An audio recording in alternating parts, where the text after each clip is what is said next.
Miss మైథిలికే మీరు first prize ఇవ్వాలి. ఎందుకంటే కోతి నుండే మానవుడు పుట్టాడన్న లగ్న సత్యాన్ని చెప్పేందుకే ఈవిడ గారు ఈ తోక తగిలించుకుంది. సో ఈ తోక సుందరిని మిస్ వైజాగ్ గా అనౌన్స్ చేయాల్సిందిగా కోరుతున్నాను. అయ్యో బాబు,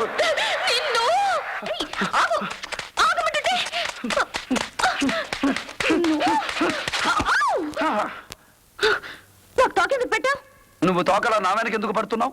ముద్దు ముద్దుగా బేబీ ఫేస్ తో ఉన్నావు కదా, నేను అలాగే ఉంటాను కదా. మనిద్దరికి లంకి కుదిరితే